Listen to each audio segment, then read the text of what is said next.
CAD 911, please state the nature of your emergency.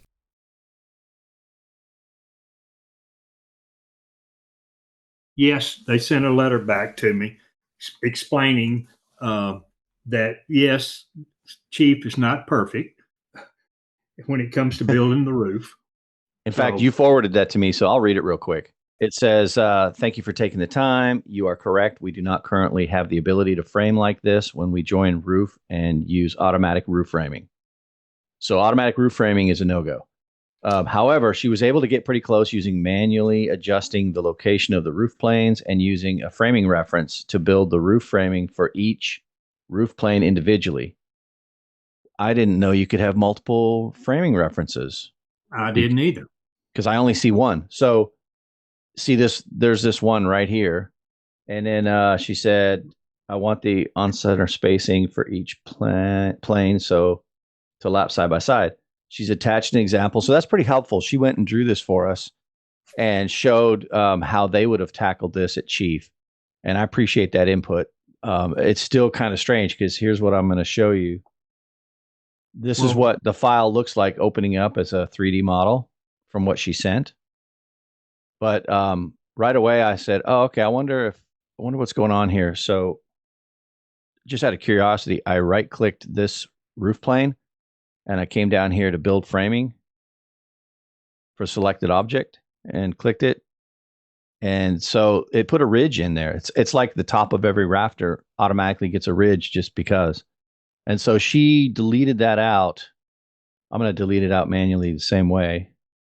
She clicked on it and just deleted it. So there's some manual work she had to do, which she didn't mention that. But here's the other thing that tripped me out. I wanted to build all framing just to, straighten everything out. And there's only one framing reference. It's right there. So when I go up here, what's that command? It's right here. You click this and you go to build all framing. So see how over on the left, it straightened everything out? It straightened the rafters out on the main body of the house, but then it messed up the porch rafters. Yeah, it lined them up with these. And the other thing is when you arbitrarily put a framing reference just right here, normally you're going to come in off the corner of something, or say it's your overhang. You're going to start at your overhang and come over like 8 feet to the center of a rafter. And then you go back 16 and you go 16 the other way so that your plywood sheets are all full sheets. And if this porch isn't exactly in that kind of layout, then you've just created something that's not accurate for framing. Because now you're wasting material. You're going to start your full sheet and then part of it will stick off the house and you'll be cutting like 6 inches off or 8, whatever it is. But yeah, this is not right either. So the framing reference, this all sounds like a big workaround is what it sounds like to me. What they need to have is the ability for us to go and put a framing reference on the corner of the house, okay, to do the main body of the rafters, just like you did just a second ago. It lined the rafters up on the main body, and then they need to have the ability to do another reference on the porch. Okay, to do those. You just came up with a good suggestion. They need multiple framing references that you can tie to each roof plane.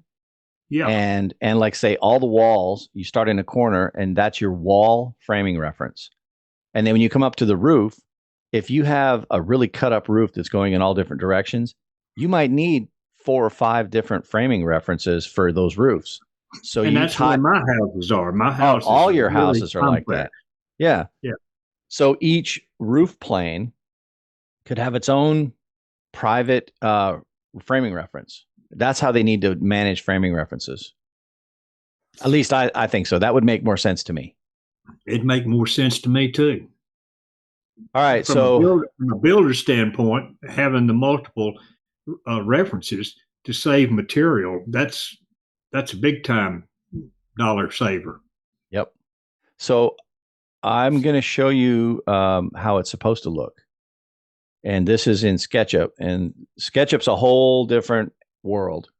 I have total control over every single board in SketchUp. And like, for example, let's just say I didn't want all these sticking through, like say that somebody's going to use for living space. See how it turns that surface green? And then I just go like this, remove, remove, remove, remove. Whoa, I didn't want to remove all those. Remove. So that's an option if you have SketchUp. Yeah, it's and Medic's program. It's Nathaniel Wilkerson. He really does some amazing software work, and he does this in Ruby. So I would like Chief to reach out to Nathaniel and pick his brain and maybe collaborate, because he knows this is correct framing, and this is not. And he could really help Chief become the premier dominant force in 3D modeling. So there's that. But it was really neat that Carrie, I think her name's Carrie, she got back with you and she actually drew a model for you. So that's pretty awesome. Yeah. So kudos to Chief and their team. I appreciate her getting back with me, because I was wondering if I was going to hear back from her, but I appreciate her getting back. Yep. But it's still not right. I know. Their focus is on interior design a lot. And so they really do really quick modeling, and they do a great job on construction documents for plans for permit. But but that's if I was that's what you do. What if I was a student at a college and I'm taking carpentry? This is what brought it to attention. A person said, "Hey, I'm taking framing, and this program's not building the roof right." Yeah, like if a guy's in carpentry school and he's also in drafting school and he looks at this framing, he's in CAD, and he would look at Chief and go, when he gets on the job site, he'd be like, "But that's not how we did it." But then if he had somebody show him a model from SketchUp, he'd be like, "Yeah, that's exactly how we did it."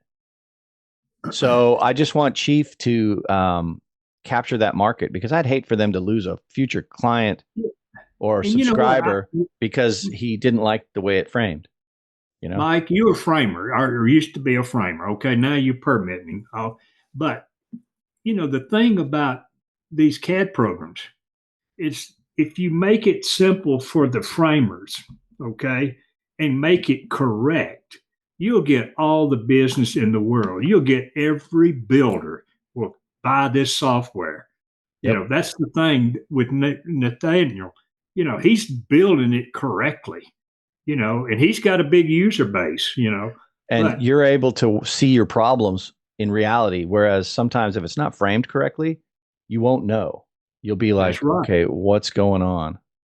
And I think Chiefs is spending too much, their resources on all this interior design, and there's nothing wrong with it. I love their interior design, being able to make the perspectives and stuff, but you got to build the house first correctly before you give it over to an interior designer to do their thing. Oh, let me show you what else Nathaniel's app does. So you could see exactly how the concrete gets laid out. I mean, that's pretty amazing. Rebar, and those are real.